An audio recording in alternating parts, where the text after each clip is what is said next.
If it looks like I'm sitting on the floor, it's because I am. Coming at you live from Charlotte, North Carolina, this is Jay talking.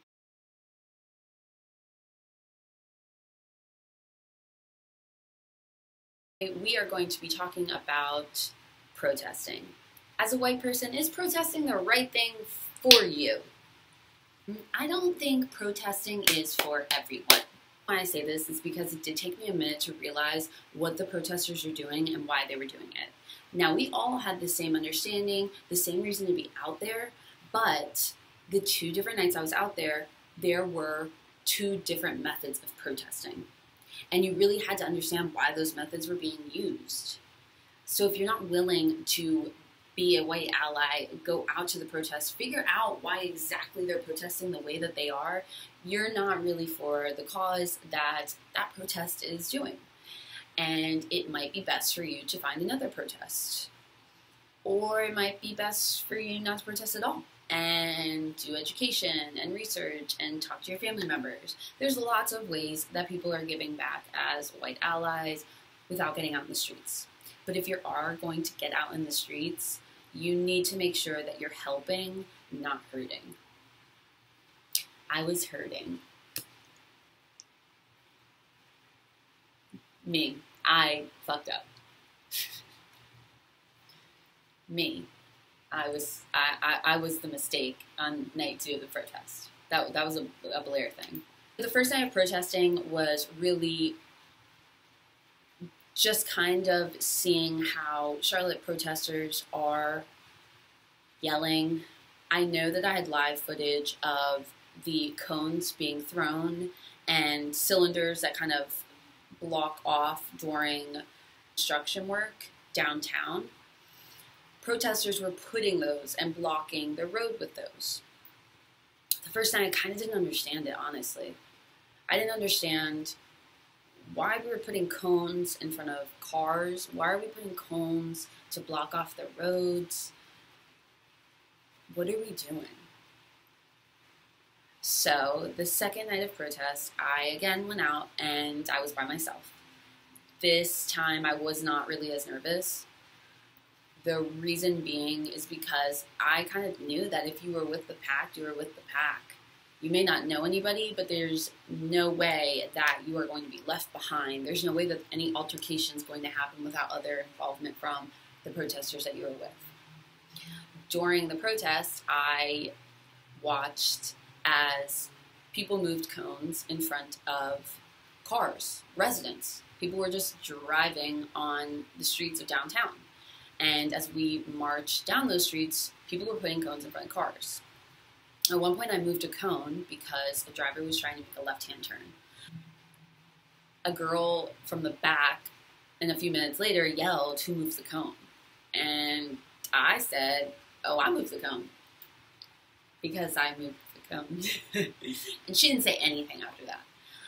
So we continued to protest, and we can watch as police are slowly coming towards us. We can tell because of their lights. And again, because we're in Charlotte, due to recent CMPD events, no one really knows what CMPD is going to do. No one really knows what's a hostile environment that is allowing CMPD to use war weapons. Why? Because the chief of police never really came out and said. We do know that a police officer just needs to ask to use it, and then the chief gives him permission to use it however they feel the need to. So while we were walking, it started pouring, and that's when I realized that these protesters did not give a shit if it was raining because of Breonna Taylor, because they're continuing to fight for injustice. Some of these protesters were arrested on Monday morning during a peaceful, quiet sit-in. They told me that they had just gotten out of jail on Monday, and they were back at it by Wednesday night protesting.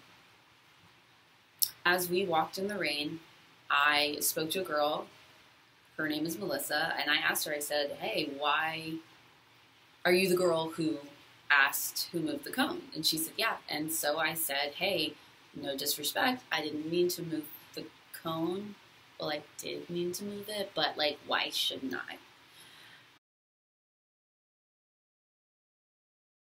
And that's what's so amazing is that you are a white person who wants to support, but sometimes the way you're supporting is not helping. And you really need to find out how you should help before you do more harm than good. So Melissa started to explain to me the reasons why they put the cones up. The first main reason is that there's no right or wrong way to protest. You have the First Amendment right to use your voice. Therefore, if they want to put cones out and block people, they will do so. Now, what happens is they do put cones out to block people from driving, but once we pass that road, the drivers literally just drive around the cone.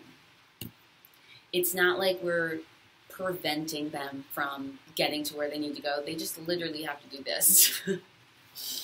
So she explained, number one, by moving the cone back to its designated spot was kind of silencing the protesters. It was kind of going against what the protesters were trying to do, which is obviously not something I was trying to do. So I thanked her for letting me know about that.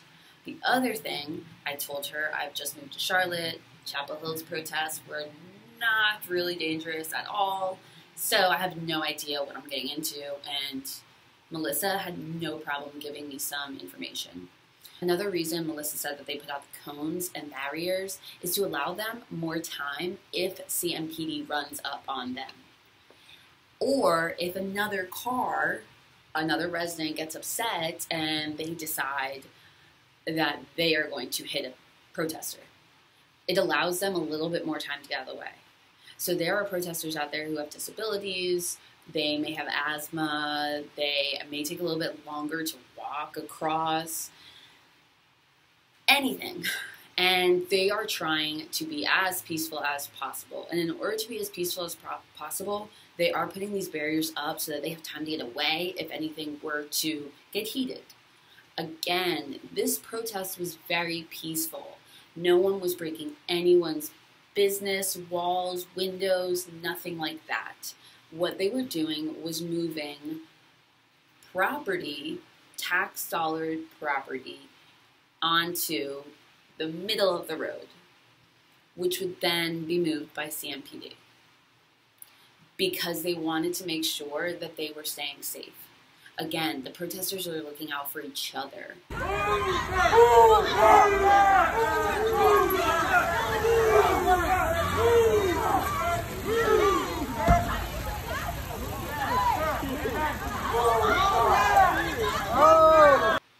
Because they know no one else is. And that's the crazy thing when you go out to protest and you walk the streets with no security making sure that they're telling cars where to go.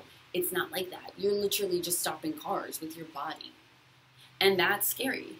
So protesters do this in order to keep themselves safe. Back, move back, move back, move back, move back, move.